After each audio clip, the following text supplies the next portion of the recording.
Hello students, this is Dr. Chayan Mehta, Associate Professor Chemistry, Government Girls College Makrapurla, Jodhpur. Today we will discuss second part of Inorganic Chemistry, Paper 1, Unit 1, Metal Complex, Ligand Metal Complex with Transition Metals. Last term पे हमने valence bond theory को समझा था और transition metals किस तरह से metal ligand bond बनाकर कोऑर्डिनेशन बॉन्ड बनाकर कॉम्प्लेक्सेस बनाते हैं। आज उसी टॉपिक को हम आगे कंटिन्यू करेंगे। एक एग्जांपल से हम शुरू करते हैं। यदि MnCN3 का चुंबकीय आघूर्ण 2.8 bm हो तो उसकी ज्यामिति क्या होगी। यहाँ पर हमने देखा कि Mn जो है उसके लिए Z का इज इक्वल टू 25 है, 3d5 4s2 इसका कॉन्फ़िगरेशन है, Mn +3 ऑक्सीडेशन स्टेट इसकी +3 है और कोऑर्डिनेशन नंबर 6 है।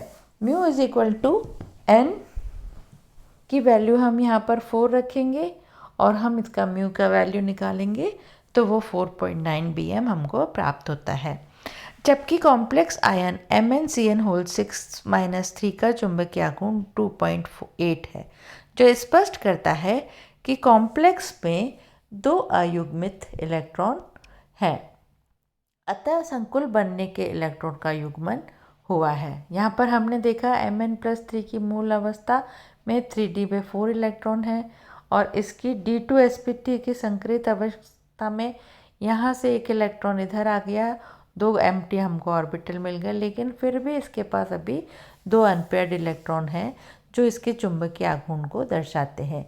संयोजकता बंध सिद्धांत के आधार पर D0, D1, D2 और D3 कक्षीय विन्यास धातु आयन हमेशा अंतः कक्षक अष्टफलकीय संकुल यौगिक ही बनाते हैं तथा इनका चुंबकीय आघूर्ण मुक्त धातु आयन के तुल्य होता है। D8, D9, D10 कक्षीय विन्यास धातु आयन हमेशा बाह्य कक्षक अष्टफलकीय संकुल बनाते हैं तथा इनका भी चुंबकीय आघूर्ण मुक्त आयन के तुल्य होता है। D4, D5, D6 और D7 कक्षीय विन्यास वाले धातु आयन के अंत एवं बाह्य कक्षीय अष्टफलकीय संकुल दोनों ही बनते हैं जिसके अंतः कक्षक संकुलों का चुंबकीय आघूर्ण मुक्त धातु से अलग होता है। पॉलिंग के अंतः कक्षक संकुलों को सहसंयोजक तथा बाह्य कक्षक संकुलों को आयनिक संकुल माना है।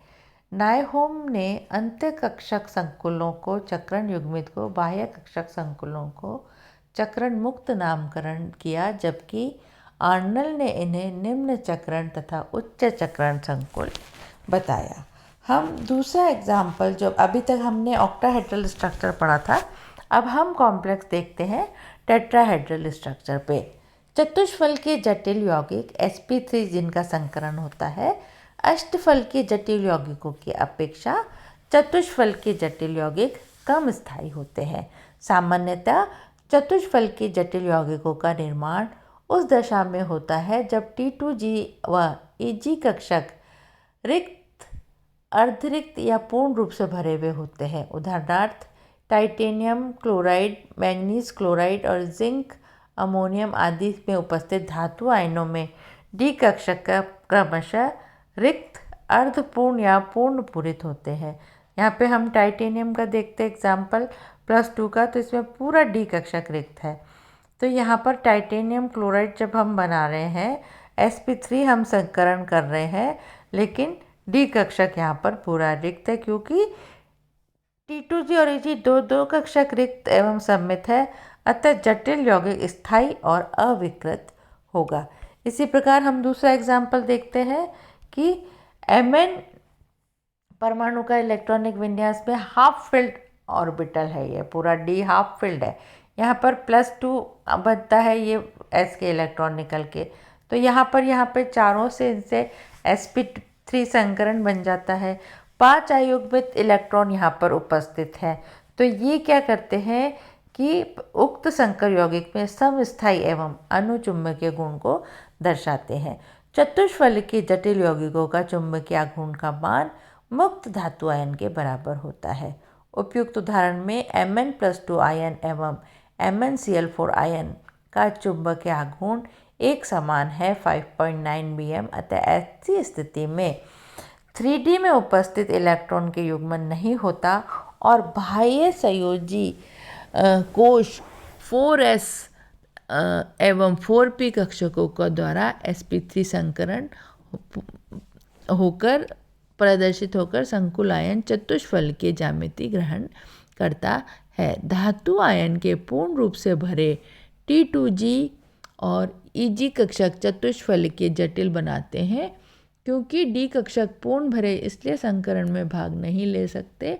उदाहरणतः जिंक अमोनियम का जटिल आयन है। इसके बाद हम अगला एग्जाम्पल देखते हैं। वर्गाकार समतल जटिल यौगिक का समतली ज्यामिति के चारों ओर संकरित कक्षक XY तल पर होते हैं। अतः संकरण में n-1d x²y² कक्षक तथा ns कक्षक और 2 px और py कक्षक भाग लेते हैं। संयोजकता बंध सिद्धांत के अनुसार D के जो कक्षक हैं आपके वो D8 और D9 कक्षीय विन्यास वाले जटिल इनकी उप सहसंयोजक संख्या 4 हो एवं वर्गाकार समतल्य यौगिक बनाते हैं। संयोजी बंध सिद्धांत के अनुसार वर्गाकार समतलीय जटिल यौगिक का बनना निम्न उदाहरण से हम समझ सकते हैं। यहाँ पर हम देखते हैं निकिल का हम उदाहरण ले रहे हैं जिसकी मूल अवस्था में 3d8 4s2 इलेक्ट्रॉन्स हैं और आयन बनाने के बाद यहाँ पर हमारे देख रहे हैं हम कि 3d कक्षक में 3 ऑर्बिटल तो पूरे भरे हुए हैं और 2 ऑर्बिटल में एक एक इलेक्ट्रॉन है। अब यहाँ पर हमने निकिल का उपसहसंयोजक संख्या 4 होती है, इसलिए ये सोचा जा सकता है कि इसकी ज्यामिति चतुष्फलकीय हो सकती है। sp3 संकरण यह चतुष्फलकीय ज्यामिति प्रदर्शित करता है तो इस जटिल आयन का चुंबकीय आघूर्ण 2 अयुग्मित इलेक्ट्रॉन के बराबर 2.83 बोर मैग्नेटॉम हो जैसा कि मुक्त धातु आयन में होता है, किंतु इस जटिल आयन का चुंबकीय आघूर्ण 0 है। तो क्या दर्शाता है ये कि ये जटिल आयन प्रतिचुंबकीय है, इसमें कोई अयुग्मित इलेक्ट्रॉन नहीं है। तो ऐसी स्थिति में यदि लिगैंड की संख्या 4 हो तो धातु इलेक्ट्रॉन का युग्मन द्वारा एक डी कक्षक रिक्त करके dsp2 संकरण द्वारा वर्गाकार समतलीय ज्यामिति बनाता है और यहाँ पर उपसहसंयोजक संख्या 4 होती है। वे संकुल चतुष्फलकीय ज्यामिति की अपेक्षा वर्गाकार समतलीय ज्यामिति बनाते हैं क्योंकि यहाँ पर dsp2 संकरित कक्षक sp3 संकरित कक्षक की अपेक्षा अधिक रूप से दिशात्मक रूप से अभिविन्यास होते हैं और ये लिगैंड के साथ अतिव्यापन कर प्रबल बंध बनाते हैं। अगला एग्जाम्पल हम देखते हैं निकिल साइनाइड का। यहाँ पर हम देखते हैं कि निकिल का +2 आयन जो है निकिल का sp3 संकरित अवस्था को इस प्रकार से देखेंगे हम। +2 इसका आयन बनाने पर हम देखते हैं कि ये इलेक्ट्रॉन यहाँ से खाली हो जाता है और यहाँ पर हमने इसका D को फिल कर दिया और D S और p2 ऑर्बिटल हमारे संकरण में भाग लेते हैं। तो निकिल साइनाइड का भी जो ज्यामिति होता है वो वर्गाकार समतलीय होता है और चुंबकीय आघूर्ण इसका 0 होता है। D9 विन्यास वाले जो यौगिक हैं कॉपर 2 और Ag2 इसमें युग्मन द्वारा भी रिक्त dx² y² कक्षक उपलब्ध नहीं होता, फिर भी ये वर्गाकार समतलीय परंतु अनुचुंबकीय संकुल बनाते हैं। उदाहरणतः कॉपर अमोनियम वर्गाकार समतलीय एवं अनुचुंबकीय है। एक D इलेक्ट्रॉन को उच्च ऊर्जा तल में उत्तेजित करने से यह संभव है। कॉपर परमाणु की मूल अवस्था को हम यहाँ पर देखते हैं, इस तरह से है।